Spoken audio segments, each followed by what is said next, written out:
Jerusalem സിറ്റീൻ്റെ തന്നെ മുഖമുദ്രയാണ് king David hotel. ഈ ഹോട്ടലിന് ഏകദേശം 90 വർഷത്തെ പഴക്കമുണ്ട്. എന്നാൽ 1946 ജൂലൈ 22 ഈ ഹോട്ടലിൻ്റെ ബേസ്മെൻറ്റിൽ ഒരു വൻ സ്ഫോടനം നടന്നു.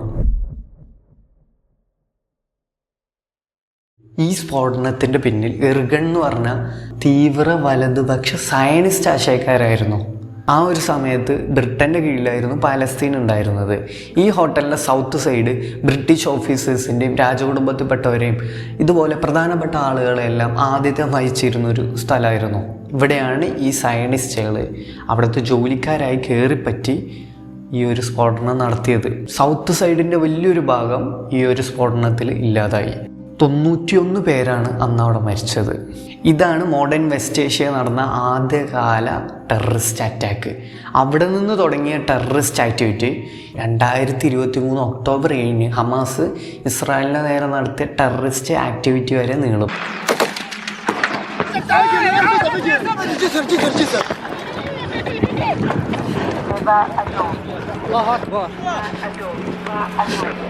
പിന്നെ ഇതിൻ്റെ കൗണ്ടറായിട്ട് വന്ന പാലസ്തീൻ്റെ നേരെ ഇസ്രായേലിൻ്റെ ആക്രമണം, അത് കഴിഞ്ഞ് ഇറാൻ്റെ ഇടപെടൽ, ഇറാൻ ഇസ്രായേൽ കോൺഫ്ലിക്റ്റ്, പിന്നെ അതിനുശേഷം വന്ന സീസ് ഫയർ.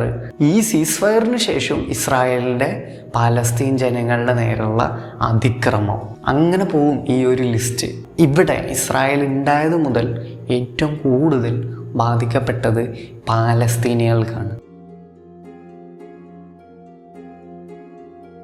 ഈ പാലസ്തീന് എന്നെങ്കിലും സമാധാനപരമായ ഒരു ജീവിതത്തിന് സാധ്യതയുണ്ടോ? എന്നെങ്കിലും ഒരു പാലസ്തീൻ, സ്വതന്ത്ര പാലസ്തീൻ എന്ന് പറയുന്ന ആശയത്തിലേക്ക് എത്തും?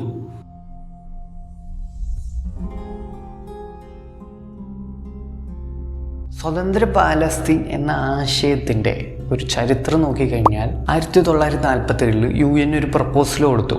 ആ പ്രപ്പോസൽ അനുസരിച്ചിട്ട് പാലസ്തീൻ വിഭജിച്ച് 2 സ്റ്റേറ്റ് ആക്കുക.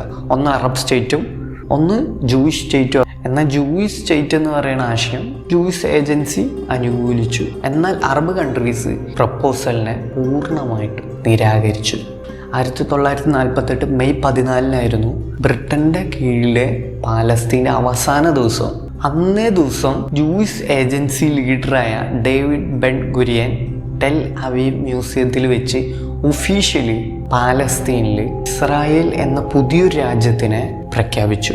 വെരി നെക്സ്റ്റ് ഡേ ഇസ്രായേൽ നേരിടേണ്ടി വന്ന വലിയൊരു ത്രെട്ടാണ് അറബ് രാഷ്ട്രങ്ങളുടെ യുദ്ധപ്രഖ്യാപനം. അറബ് രാഷ്ട്രങ്ങളായിട്ടുള്ള Egypt, Syria, Lebanon, Iraq, Jordan, ഈ രാജ്യങ്ങൾ ഇസ്രായേലിന് നേരെ യുദ്ധം പ്രഖ്യാപിച്ചു. എന്നാൽ ഈ രാഷ്ട്രങ്ങളെല്ലാം ഇസ്രായേലിൻ്റെ മുമ്പിൽ തോൽക്കേണ്ട സാഹചര്യമാണ് പിന്നെ വന്നത്. കാരണം അവരോട് തല്ലി ജയിക്കാൻ ഈ അറബ് കൺട്രീസിന് പറ്റിയില്ല.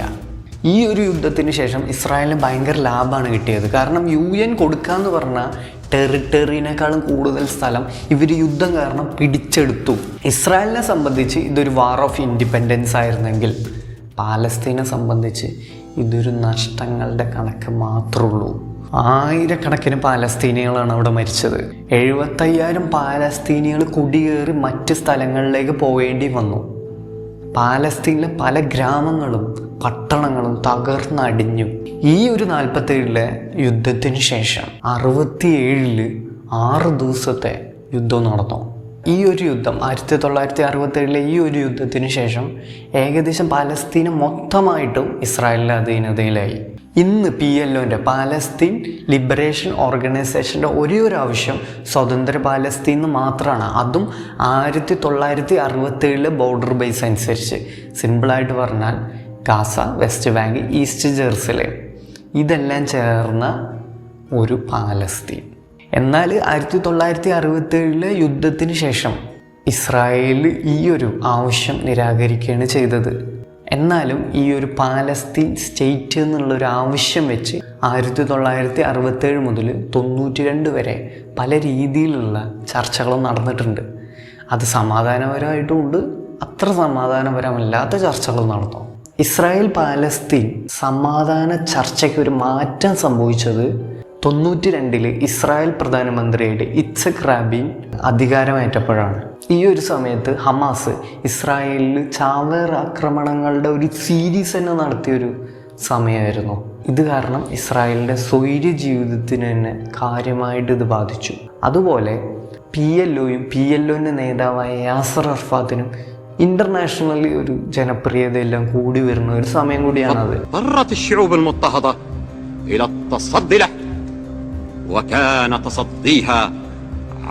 ഇതെല്ലാം കാരണം 93 റാബിനും അറഫാത്തും അന്നത്തെ US പ്രസിഡന്റായ ബിൽ ക്ലിന്റന്റെ നേതൃത്വത്തിൽ ഓസ്ലോ 1 ഒപ്പിട്ടു. അന്ന് റാബിൻ പറഞ്ഞതാണ് ഇസ്രായേലികളും പാലസ്തീനികളും ഒരുമിച്ച് ഒരു മണ്ണിൽ സന്തോഷത്തോടെ ജീവിക്കും. ഈ ഓസ്ലോ എഗ്രിമെൻറ്റിൻ്റെ 2ാം ഘട്ടത്തിൽ പാലസ്തീന് കൂടുതൽ അധികാരങ്ങൾ കൊടുക്കാം എന്നൊരു നിലയിലെത്തി. 5 വർഷത്തിൻ്റെ ഉള്ളിൽ പാലസ്തീൻ്റെ എല്ലാ പ്രശ്നങ്ങളും പരിഹരിച്ച് സ്വതന്ത്ര പാലസ്തീൻ എന്നൊരാശയത്തിലേക്ക് അവസാനം എത്തിക്കാം എന്നൊരു നിലയിലെത്തി. പക്ഷേ 1995 നവംബർ 4 ഇസ്രായേൽ പ്രധാനമന്ത്രിയായിട്ടുള്ള ഇറ്റ്സക് റാബിനെ ജൂയിഷ് എക്സ്ട്രീമിസ്റ്റുകൾ വധിച്ചു. The Israeli Prime Minister Yitzhak Rabin, the architect of the Middle East peace process, has been assassinated. Assassin has taken yet another world leader away from us. It was just after the biggest peace rally in Tel Aviv. Truly shocking news from the Middle East tonight. Israel's Prime Minister Yitzhak Rabin has been assassinated. Evening spent dreaming of peace turns into a national nightmare. ഇതോടുകൂടി മൊത്തം ചിത്രം മാറി. ഇതിന് ശേഷമാണ് ഇപ്പോഴത്തെ Israel prime മിനിസ്റ്ററായിട്ടുള്ള Benjamin Netanyahu ലൈംലൈറ്റിലേക്ക് വരുന്നതും അദ്ദേഹം പിന്നെ പ്രധാനമന്ത്രിയാവുന്നതും. ഇദ്ദേഹം പ്രൈം മിനിസ്റ്റർ ആയതോടുകൂടി ഈ പ്രശ്നങ്ങൾ കൂടുതൽ വഷളാക്കുകയാണ് ചെയ്തത്. ഇറ്റ്സക് റാബിനെ കൊലപ്പെടുത്താൻ മെയിനായിട്ടുള്ള കാരണം എന്താണ്? അദ്ദേഹം ഈ സയനിസ്റ്റ് ആശയങ്ങൾക്കെതിരായിട്ട് പ്രവർത്തിച്ചു എന്നുള്ളതാണ്. ഇസ്രായേൽ എന്ന രാജ്യത്തിൻ്റെ ആദ്യത്തെ പ്രധാനമന്ത്രി സയനിസ്റ്റ് നേതാവുമായിട്ടുള്ള ഡേവിഡ് ബെൻ ഗുരിയൻ കോട്ട് ചെയ്തിട്ടുള്ള ഒരു കാര്യമാണ്, we must expel Arabs and take their place. പാലസ്തീനികളെല്ലാം പുറത്താക്കി അവരെ സ്ഥലം മൊത്തമായിട്ട് ഞങ്ങൾ എടുക്കും എന്നുള്ളതാണ് അവരുടെ ആശയം. ഇതൊരു ഹിഡൻ അജണ്ട അല്ല, ഇത് തന്നെയാണ് അവരുടെ അജണ്ട, ഇത് തന്നെയാണ് അവരുടെ ആശയം. ഇതിലൊരു മാറ്റവും സംഭവിച്ചിട്ടില്ല. അന്ന് മുതൽ ഇന്ന് വരെ ഇത് തന്നെയാണ്. ഇറ്റ്സക് റാബിൻ കൊല്ലപ്പെട്ടതിന് ശേഷം ഹമാസ് കൂടുതൽ ചാവേറാക്രമണങ്ങൾ നടത്തി ഇസ്രായേലിൽ. ഇത് നെതന്യാഹു മറ്റൊരു അവസരമായിട്ട് കണ്ടിട്ടാണ് പിന്നെ പ്രവർത്തിച്ചത്. 2015 ഇലക്ഷൻ ക്യാമ്പയിനിൽ തന്നെ അദ്ദേഹം ഓപ്പൺലി പറഞ്ഞൊരു കാര്യമാണ്, അദ്ദേഹത്തിൻ്റെ മേൽനോട്ടത്തിൽ അദ്ദേഹം ഈ സ്ഥാനത്തിരിക്കുമ്പോൾ സ്വതന്ത്ര പാലസ്തീൻ നടത്തില്ല എന്ന്. To secure more right-wing votes, he announced that there will be no Palestinian state if he's re-elected. മുൻ അമേരിക്കൻ പ്രസിഡന്റുമാരായ ബിൽ ക്ലിന്റനും ബറാക് ഒബാമയും ഇസ്രായേൽ പാലസ്തീൻ പ്രശ്നം പരിഹരിക്കാൻ പല രീതിയിൽ ഇടപെട്ടെങ്കിലും അവരെല്ലാം പരാജയപ്പെട്ടു. പിന്നെ ഡൊണാൾഡ് ട്രംപ് അഡ്മിനിസ്ട്രേഷൻ വന്ന സമയത്ത് പ്രശ്നം പരിഹരിക്കുന്നതിന് പകരം പ്രശ്നം കൂടുതൽ വഷളാക്കുകയാണ് ചെയ്തത്. ജെറുസലേം പോലെ ഏറ്റവും സെൻസിറ്റീവ് ആയിട്ടുള്ള ഒരു ഏരിയ, 3 എബ്രാമിക് റിലീജിയൻ്റെയും ഹോളി സ്പേസ് ആണ് ഈ ജെറുസലേം. പാലസ്തീൻ്റെ ക്യാപിറ്റലായിട്ട് വരേണ്ട സ്ഥലമാണ് ഈസ്റ്റ് ജെറുസലേം. ഈ ഈസ്റ്റ് ജെറുസലേമിനെ 67 യുദ്ധത്തിന് ശേഷം ഇസ്രായേൽ മൊത്തത്തിൽ കൈയടക്കി വെച്ചിരിക്കുകയാണ്. ഇതിനെ UN-ഓ ഇന്ത്യ ഉൾപ്പെടെയുള്ള രാജ്യങ്ങളോ അംഗീകരിക്കുന്നില്ല. എന്നാൽ ഡൊണാൾഡ് ട്രംപ് ഇതിന് പൂർണ്ണ പിന്തുണയാണ്. ട്രംപിൻ്റെ ഫസ്റ്റ് ടൈമിൽ വെസ്റ്റ് ബാങ്ക് ഉൾപ്പെടെയുള്ള സ്ഥലങ്ങളിലേക്ക് ഇസ്രായേലികളുടെ കുടിയേറ്റം കൂടി. രണ്ടാമത് ട്രംപ് വന്ന സമയത്ത് ഈ സമയത്തും ഗാസയിലെ ജനങ്ങളെ ഭീഷണിപ്പെടുത്തുകയാണ് ട്രംപ് ചെയ്തത്.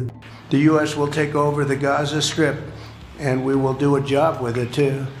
We'll own it and be responsible for dismantling all of the dangerous unexploded bombs and other weapons on the site, level the site and get rid of the destroyed buildings, level it out, create an economic development. ഇസ്രായേലിലെ ഗാസയിൽ ഈ ഒരു Trump പുതിയൊരു ആശയമായിട്ട് വന്നിട്ടുണ്ട്, board of peace. പാലസ്തീന് വേണ്ടി മാത്രമല്ല, എല്ലായിടത്തും സമാധാനം ഉണ്ടാക്കാൻ വേണ്ടിയിട്ട്. എന്നിട്ട് അദ്ദേഹം തന്നെ സംഘടന ഉണ്ടാക്കി, അദ്ദേഹം തന്നെ അതിൻ്റെ ചെയർമാനുമായി. ഈ ഒരു ബോർഡിൽ മെമ്പറാകാൻ ഏകദേശം 50-60 രാജ്യങ്ങളെ അദ്ദേഹം ക്ഷണിച്ചിട്ടുണ്ട്. ഓൾറെഡി 10-21 രാജ്യങ്ങൾ മെമ്പറായിട്ടുമുണ്ട്. ബോർഡിൻ്റെ മെയിൻ മെമ്പേഴ്സ് അധികവും ട്രംപും ട്രംപിൻ്റെ സുഹൃത്തുക്കളും അതേമാതിരി ബന്ധുക്കളൊക്കെയാണ്. US സെക്രട്ടറി മുതൽ ഇതിൽ അദ്ദേഹത്തിൻ്റെ സ്വന്തം മരുമകനും ഉണ്ട്. പിന്നെ എടുത്തു പറയേണ്ട ഒരാളും കൂടിയുണ്ട്, ടോണി ബ്ലെയർ. ഇദ്ദേഹം ഒരു മുൻ ബ്രിട്ടീഷ് പ്രധാനമന്ത്രിയാണ്. 2003 ഇറാഖിലെ My fellow citizens, at this hour, American and coalition forces are in the early stages of military operations to disarm Iraq, to free its people, and to defend the world from grave danger. These are opening stages of what will be a broad and concerted campaign. I want Americans and all the world to know that coalition forces will make every effort to spare innocent civilians from harm. We come to Iraq with respect for its citizens, for their great civilization, and for the religious faiths they practice. We have no ambition in Iraq except to remove a threat and restore control of that country to its own people.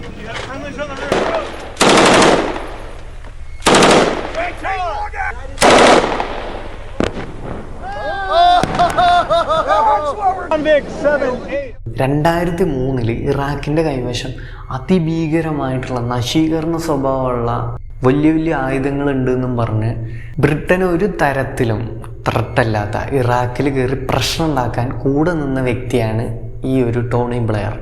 Later ഇതിനെക്കുറിച്ച് കണ്ടുപിടിച്ചു, അങ്ങനെ ആയുധങ്ങളെ അവിടെ ഇല്ല എന്ന്. ഈ അനാവശ്യമായ Iraqi ഇടപെടലിൻ്റെ തൽഫലമായിട്ട് എന്തുണ്ടായത്, 179 British പൗരന്മാരെ മരിച്ച്, അതിൻ്റെ കൂടെ ആയിരക്കണക്കിന് ഇറാഖികളും മരിച്ചു. When I learned that my brother had been killed, and there is one terrorist in this world that the world needs to be aware of, and his name is Tony Blair, the world's worst terrorist. ശരിക്കും പറഞ്ഞാൽ ഈ board of peace എന്ന ആശയത്തിൻ്റെ മർമ്മപ്രധാനിയാണ് ഈ ഒരു Tony Blair. ഇദ്ദേഹം രാജിവെച്ചതിന് ശേഷം 2007 മുതൽ 2015 വരെ UN-ഉം US-ഉം യൂറോപ്യൻ യൂണിയനും റഷ്യ എല്ലാം ചേർന്ന് ഇയാളെ പിടിച്ച് പാലസ്തീൻ്റെ ഒരു പ്രതിനിധിയായിട്ട് അവിടെ കൊണ്ടുവരുത്തി. പ്രതീക്ഷ പോലെ തന്നെ അദ്ദേഹം ഒന്നും ചെയ്തില്ല. ഇദ്ദേഹം ചെയ്തത് കൂടുതൽ ഇസ്രായേലിനെ സഹായിക്കുകയാണ് ചെയ്തത്. ഇസ്രായേലിൻ്റെ പാലസ്തീനിലേക്കുള്ള അനധികൃത കുടിയേറ്റത്തിന് തടയാനോ പാലസ്തീൻ്റെ ആവശ്യമായിട്ടുള്ള 2 സ്റ്റേറ്റ് സെറ്റിൽമെൻറ്റിന് നടപടികൾ എടുക്കാനോ ഒന്നും ഇദ്ദേഹം നിന്നില്ല. അവസാനം പാലസ്തീനെ ഇദ്ദേഹത്തിനോടുള്ള വിശ്വാസം നഷ്ടപ്പെട്ട് ഇദ്ദേഹം രാജിവെച്ച് പോവുകയാണ് ചെയ്തത്. ആ സമയത്ത് ഇപ്പോൾ ഡൊണാൾഡ് ട്രംപ് എന്ത് ചെയ്തു, ഇങ്ങനെ പരാജയപ്പെട്ട ആളെ, ഒന്നും ചെയ്യാത്ത ആളെ, ഒന്നിനും ചെയ്യാൻ ശ്രമിക്കാത്ത ആളെ പിന്നെയും ഈ ഒരു ബോർഡിലേക്ക് കൊണ്ടുവന്ന് ഈ പ്രശ്നം പരിഹരിക്കാമെന്നാണ് അദ്ദേഹത്തിൻ്റെ വിചാരം. പരിഹരിക്കാനൊന്നും പോണില്ല, കാരണം ഇതൊരു തട്ടിക്കൂട്ട് സെറ്റപ്പാണ്. ഇവർ തീരുമാനിക്കും എന്ത് ചെയ്യണം, ബാക്കിയുള്ളവർ അതനുസരിച്ചോളണം. അങ്ങനെയാണ് ഈ ഒരു ബോർഡിൻ്റെ ലക്ഷ്യം. അല്ലെങ്കിൽ ട്രംപിൻ്റെ സ്റ്റാൻഡ് എടുത്ത് നോക്കിയാലും ഇപ്പോൾ ടോണി ബ്ലെയറിൻ്റെ സ്റ്റാൻഡ് എടുത്താലും എല്ലാം ഈ ഒരു പാലസ്തീനെതിരാണ്. അങ്ങനെയുള്ളവർ തന്നെ ഈ ഒരു വലിയൊരു ബോർഡ് ഉണ്ടാക്കി ഈ പ്രശ്നം പരിഹരിക്കും എന്നുള്ളതൊക്കെ ഒരു അത്യാഗ്രഹമാണ് ശരിക്കും പറഞ്ഞാൽ. ഇന്ത്യക്കും ഈ ഒരു ബോർഡിലേക്ക് ക്ഷണമുണ്ട്, പക്ഷെ ഇന്ത്യ ഇതുവരെ പങ്കെടുത്തിട്ടില്ല. അതിനൊരു കാരണം കൂടി ഉണ്ട്. ഒന്ന്, ഇന്ത്യ എല്ലാ സമയത്തും പാലസ്തീന് അനുകൂലമായിട്ടുള്ള നിലപാട് എടുത്തിട്ടുള്ളൂ. രണ്ടാമത്താണ് ഏറ്റവും മെയിൻ കാരണങ്ങളിലൊന്ന്, ഇത് ഞാൻ ആദ്യം പറഞ്ഞ ഓർമ്മല്ലേ, ഇത് സമാധാനത്തിന് വേണ്ടിയിട്ടുണ്ടാക്കിയ ഒരു തട്ടിപ്പ് സെറ്റപ്പാണ്. പാലസ്തീന് വേണ്ടി മാത്രമല്ല, എല്ലാ രാജ്യത്തും സമാധാനം ഉണ്ടാക്കാമെന്ന് പറഞ്ഞ് ഇവർ തോന്നിയ ദിവസം നടക്കും. നാളെ ഇന്ത്യയും പാകിസ്ഥാനും തമ്മിലുള്ള പ്രശ്നം ഇവിടെ ഒരു ചർച്ച ചെയ്ത് വരും. അപ്പോൾ ഇവർ തീരുമാനിക്കും എന്ത് ചെയ്യണം, എന്തൊക്കെ ചെയ്യരുത് എന്ന്. അപ്പോൾ അത് പേടിച്ചിട്ടും ഇന്ത്യ മാറി നിൽക്കുന്നതാവാം. ഇനി ഭാവിയിൽ എന്ത് സംഭവിക്കുമെന്ന് അറിയില്ല.